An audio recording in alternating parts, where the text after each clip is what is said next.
För många ute i världen ligger Malmö och Kockums långt borta. Någonstans långt upp i norr.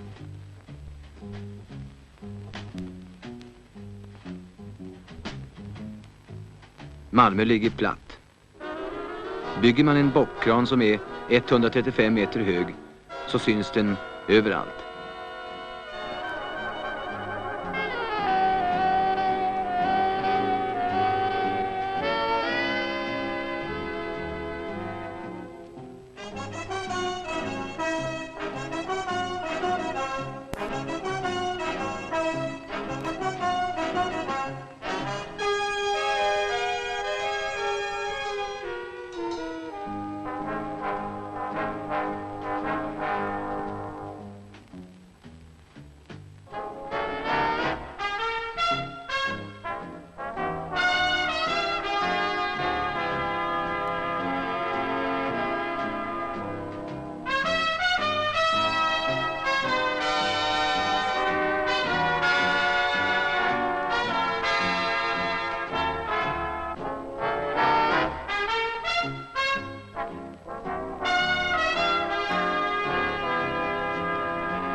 Märkvärdigare än så var det inte att bygga världens största bockkran.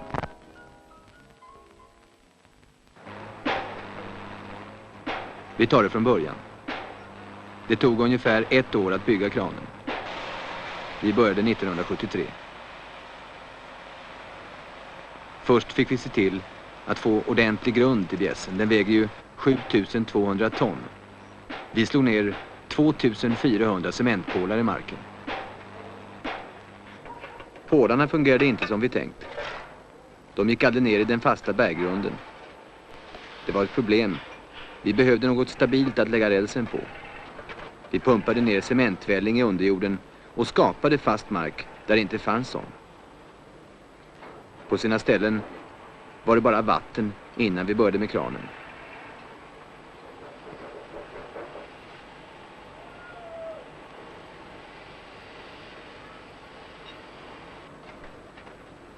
Fundamentet för rälsen var över 700 meter långt. 2 gånger 700 meter. Kranen går på 2 skenor.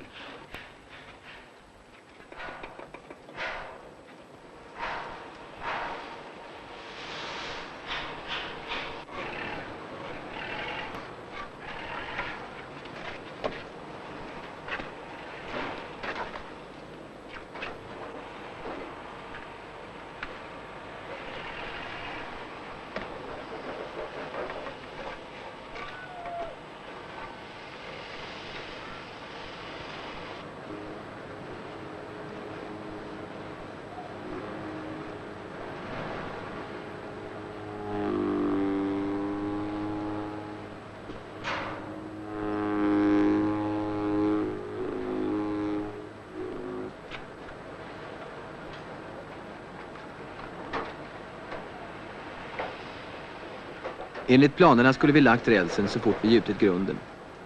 En specialbeställd räls, dimensionerad att tåla ett hjultryck på upp till 180 ton. Men där fick vi nya problem. Den första rälsen höll inte måttet. Hela partiet fick skeppas tillbaks till leverantören. Vi fick nöja oss med att lägga ut räls bara där kranen skulle byggas. Rälstillverkaren fick under tiden ta fram nytt material som tålde belastningen. Det var sådana problem vi hade. Vi satte igång med kranbygget längst ut på varvsområdet. Det första vi såg av kranen var hjulen som sattes på plats. 48 hjul på vardera sidan. Det är faktiskt 74 meter från första till sista hjul.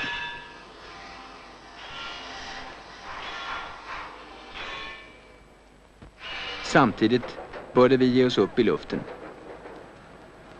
De första delarna i byggtornen som skulle användas för att lyfta balken sattes på plats. Med tiden blev det 3400 ton stålkonstruktioner som byggdes upp för att vi skulle lyfta kranens tvärgående balk. Våren 1973. Man kan inte se att här ska bli världens största lyftkran. Man kan se att det som ska byggas, det blir stort, mycket stort. Arbetet med hjulställen fortsätter.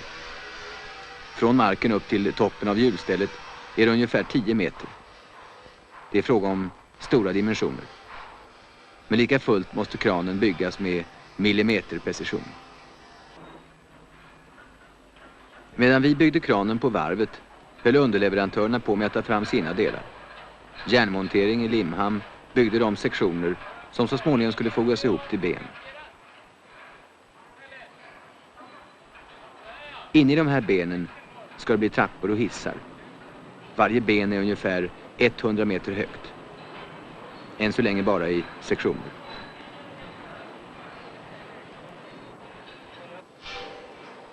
Försommar 1973. Sektionerna från underleverantörerna samlas på kajen. Den första bensektionen har kommit på plats. Kranen tar form. Vi är i början av bygget. Det krävs millimeterprecision.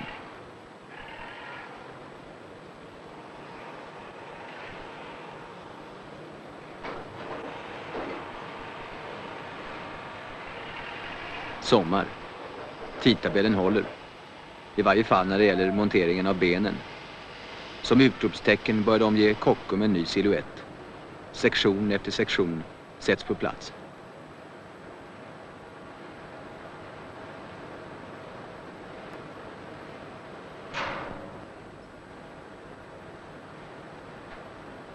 Den stora balken som ska placeras överst i kranen blir försenad. Det byggs i Köpenhamn. Ingen vill stämma. I veckor och månader försinkas arbetet. 185 meter lång är den här balken. 14,5 meter hög och 10,5 meter bred.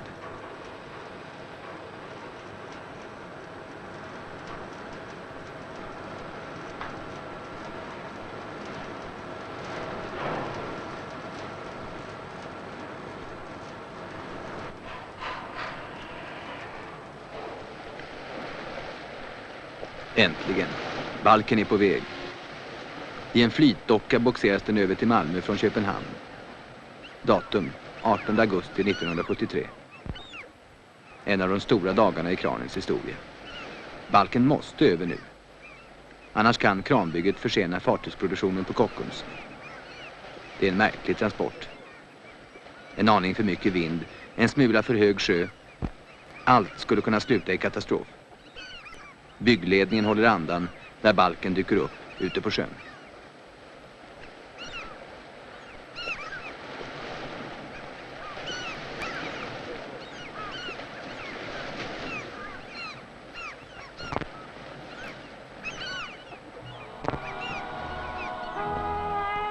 Den kommer långsamt närmare. Den hänger ut på sidorna om flytdockan. Bara för några timmar sedan lämnade det senaste nybygget byggdockan på Kockums. Nu kommer balken som ska ligga tvärs över dockporten och hindra all passage i flera veckor.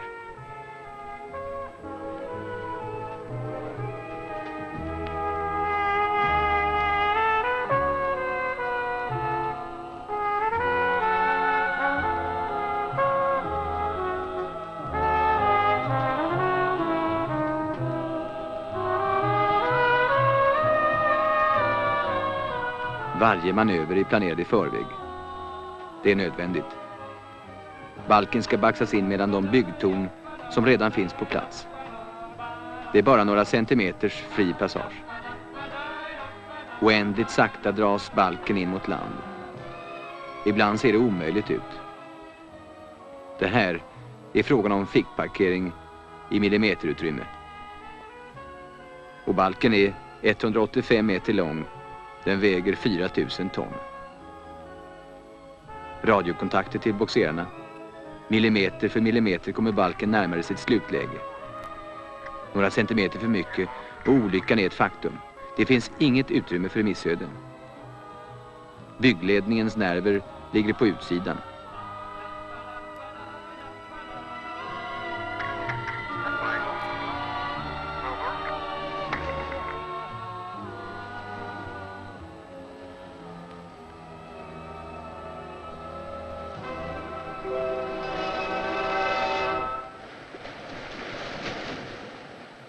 Ett mysterium. Signalflaggorna på balken. Sakkunniga slog i sina böcker. De ansåg att den här signalen betydde vi har myteri ombord. Men så illa var det inte. Till slut. Balken är där. Exakt inpassad mellan byggtornen. Det som såg omöjligt ut har lyckats. Naturligtvis. Men det här är ändå bara början. Det är nu jättelyftet ska börja. Balken ska upp 114 meter. Det sista tornet börjar monteras. För lyftet krävs det 2 torn i vardera ändan av balken. I flera månader ska balkens hela tyngd vila på dessa torn. Och nu börjar hösten närma sig. Höststormarna.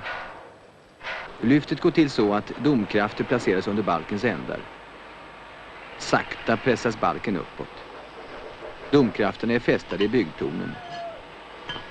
När balken pressas upp till 1300 mm låses den fast i tornen. Domkrafterna flyttas uppåt och görs fast i balken. Sen pressas den ytterligare 1300 mm. Steg för steg höjs balken. Ett jobb som kräver tålamod.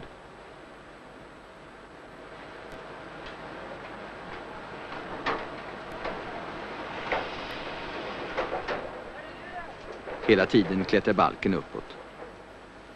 Med blotta ögat kan man inte se att den rör sig. Men det gör den.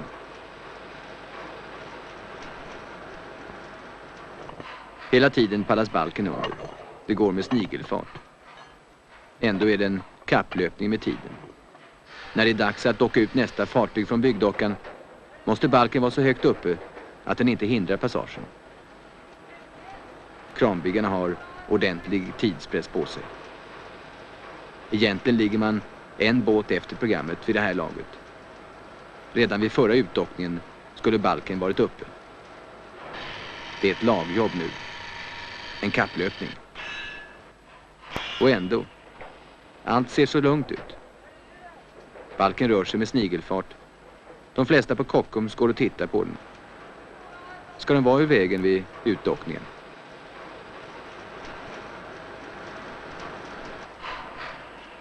Vi kan fortfarande fotografera kranen ur det här perspektivet. Balken har inte kommit längre än att den andra kranen på Kockums är mer än huvudet högre. Men det är bara en tidsfråga innan den nya bockkranen växer förbi de andra.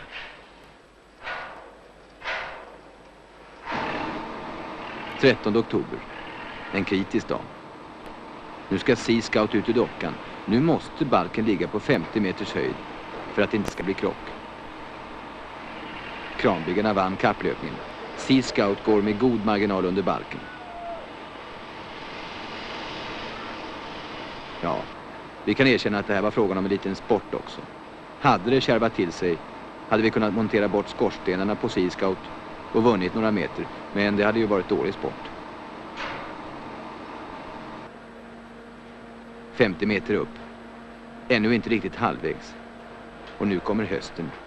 Stormarna. Nya problem. Inne i balken finns maskineriet.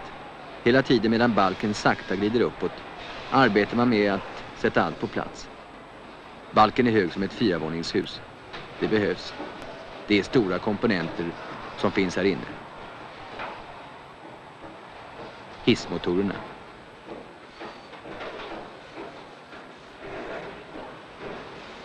Lintrummorna där kilometer av vajer lindas upp. Sakta höjs den här arbetsplatsen. Den största rörliga arbetsplats i sitt slag.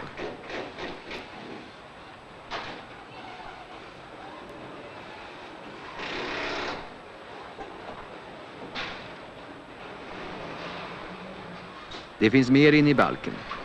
Hela den elektroniska utrustningen som ska styra kranrörelserna. En slags dator. Det är den här utrustningen som gör att jättekranen kan klara precisionslyft. Härifrån styrs alla manövrar. Ska en last firas 5 mm, ja, då kommer orden från dessa skåp. Kranen matas med 10 000 volt. De här transformatorerna omvandlar kraften till rätt arbetsspänning. De finns också inne i balken. I dubbel uppsättning. Skulle en klicka får reservtransformatorn ta vid. November. Svåraste månaden under bygget. 21 stormvarningar. När det blåser nere på marken är det storm här uppe. Nu ligger balken snart 75 meter över marken. Regnet fryser lätt till is. Jobbet är farligt. Fortfarande kryper balken långsamt vidare mot höjden. 4000 ton stål som lyfts millimeter för millimeter.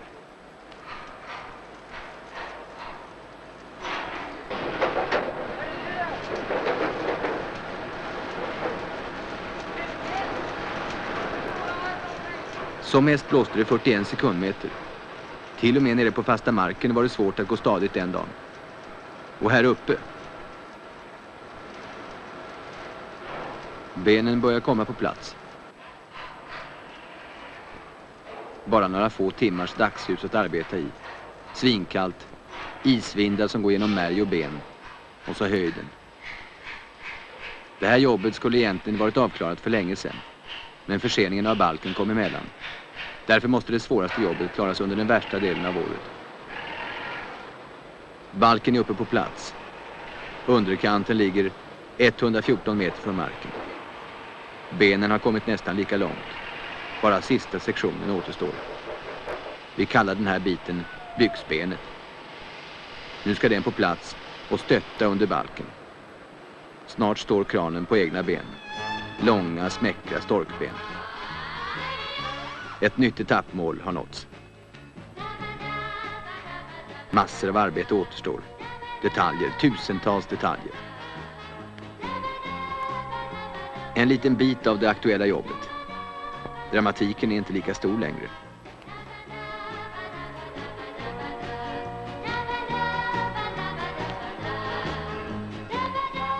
Detaljer. Månader av detaljarbete återstår. Fortfarande är det ett farligt arbete. Höjden är svindlande.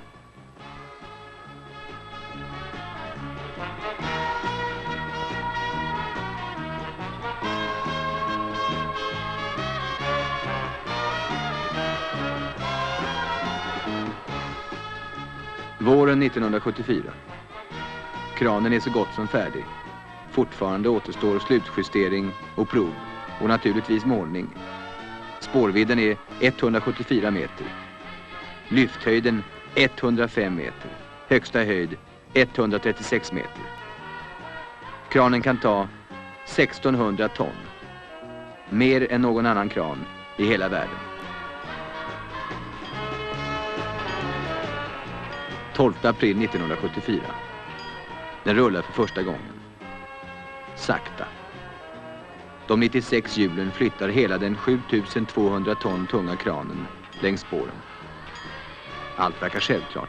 Men det är ingen självklarhet att hjulen på båda sidor av kranen ska gå synkront. Det skulle kunna tänkas att de 48 hjulen på ena sidan gick lite fortare än de andra. Men något sånt inträffade inte. Kranen går perfekt.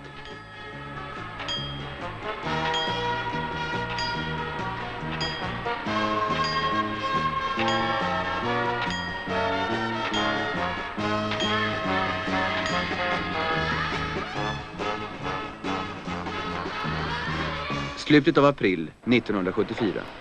Kranen är i princip klar. Nu måste den testas. Vi måste få veta att den inte bara är ett stort stycke gods, utan att den verkligen kan utföra vad den är avsedd för. Kranen ska kunna lyfta 1600 ton. Testvikterna är cementklumpar som tillsammans väger 1600 ton exakt. Allt klaffar. Kockums kran har lyft den största vikt som någon kran någonsin har lyft. 2 dagar senare klarade kranen 1600 ton plus 10%. Maj 1974. Ännu en milstolpe. Kranen har klarat alla prov. Bara några timmar efter det att den är officiellt invigd börjar den sitt arbete. Den första uppgiften är att lyfta en sektion till Kockums första 350 000 tons tanker. Nu är spänningen över. Alla prov och frågetecken tillhör gårdagen. Kranen ingår som en självklarhet på Kockums varv. Den tillhör vardagen.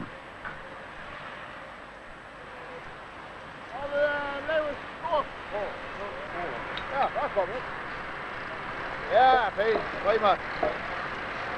Okej.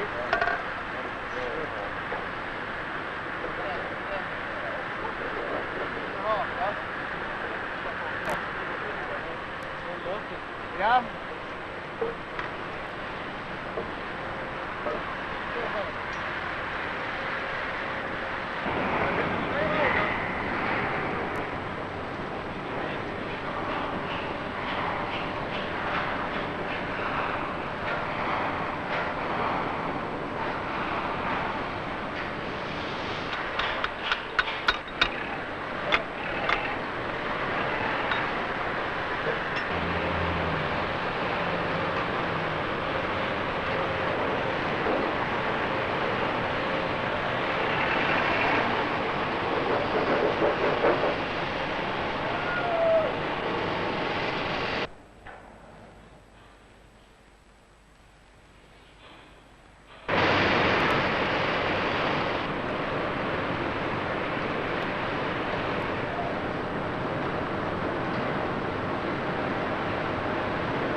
Vi vill särskilt tacka dem som medverkat till kranens tillkomst. Skånska cementgjuteriet i Malmö som byggde fundamenten, PHB i Köln och Joko i Dortmund som byggde själva kranen. Folk i branschen anser att de gjorde ett fulländat arbete.